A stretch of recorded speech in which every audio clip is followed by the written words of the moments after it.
Hello all ಎಲ್ಲರಿಗೂ ನಮಸ್ಕಾರ. Welcome back to RJ collections. ಹಾಗೆ ತೇಜ ನರ್ಸರಿಗೆ ಎಲ್ಲರಿಗೂ ಸ್ವಾಗತ. ಈ ವಿಡಿಯೋದಲ್ಲಿ ಬಂದು ನಾನು one more cherry variety video ಮಾಡ್ತಾ ಇದ್ದೀನಿ. ತೆಲಂಗಾಣ ಚೆರಿ ಅಂದ್ಬಿಟ್ಟು ಹೊಸ್ದಾಗಿ ಬಂದಿದೆ. ನಮಗೆ ಕ್ವಾಂಟಿಟಿನೂ ಅಷ್ಟೇ 25 ಪ್ಲ್ಯಾಂಟ್ಸ್ ರೈಟ್ ನಾವು ಅವೈಲಬಲ್ ಇದೆ. ಇದೆಲ್ಲ ನೋಡಿ ಪ್ಲ್ಯಾಂಟ್ಸ್ ನಮಗೆ ರೈಟ್ ನಾವು ಅವೈಲಬಲ್ ಇರ್ತಕ್ಕಂಥದ್ದು. ಸೊ 2 ಫೀಟಿಂದ ನಿಮಗೆ 4.5 ಫೀಟ್ವರೆಗೂ ಪ್ಲ್ಯಾಂಟ್ಸ್ ಅವೈಲಬಲ್ ಇದೆ. New variety. ಇದನ್ನು ನಾವು ಇನ್ನೂ ನೆಲದಲ್ಲಿ ಹಾಕಿಲ್ಲ. ಸೊ ನಾವು ಗಿಡ ಹಾಕಿದ್ಮೇಲೆ ಇನ್ ಕೇಸ್ ಚೆರಿ ಬಂತಂದರೆ ಅದು ಒಂದು ವಿಡಿಯೋ ಮಾಡ್ತೀನಿ.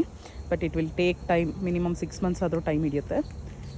ಸೊ ಹೊಸ್ದಾಗಿ ಬಂದಿರತಕ್ಕಂಥ ಚೆರಿ, ಅದಕ್ಕೋಸ್ಕರ ವಿಡಿಯೋ ಮಾಡ್ತಾಯಿದ್ದೀನಿ. ತೆಲಂಗಾಣ ಅಲ್ಲ, ತೆಲಂಗಾಣ ಚೆರಿ ಅಂದ್ಬಿಟ್ಟು.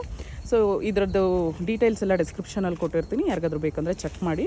ಹಾಗೆ ಇದು ಹೋಮ್ ಗಾರ್ಡನಿಂಗ್ ಕೂಡ ಸೂಟಬಲ್ ಅಂತಲೇ ಹೇಳ್ತೀನಿ. ಪಾಟಲ್ಲಿ ಕೂಡ ಬೆಳ್ಕೊಬೋದು. ಯಾರಿಗಾದ್ರೂ ಬೇಕು ಅಂದರೆ ತೇಜ ನರ್ಸರಿ ಆ್ಯಂಡ್ ಆರ್ಗ್ಯಾನಿಕ್ ಫಾರ್ಮ್ಸ್ನ ವಿಸಿಟ್ ಮಾಡಿ. ನಂದಿ ಹಿಲ್ಸ್ ರೋಡಲ್ಲಿ ಬರುತ್ತೆ. ಹಾಗೆ ನೀವು ಗೂಗಲಲ್ಲಿ ಸರ್ಚ್ ಮಾಡಿದ್ರೆ ಕೂಡ ನಿಮಗೆ ತೇಜ ನರ್ಸರಿ ಆ್ಯಂಡ್ ಫಾರ್ಮ್ಸ್ ಅಂದ್ಬಿಟ್ಟು ಕಾಂಟ್ಯಾಕ್ಟ್ ಡೀಟೇಲ್ಸ್ ಬರುತ್ತೆ. ನಮ್ಮ ತಂದೆ ಒಂದು ಕಾಂಟ್ಯಾಕ್ಟ್ ಮಾಡಿ ಡೀಟೇಲ್ಸ್ ಕೂಡ ಇನ್ನೂ ಏನಾದರೂ ಡೀಟೇಲ್ಸ್ ಬೇಕಂದ್ರೆ ತಿಳ್ಕೊಬೋದು. Thank you so much. Bye.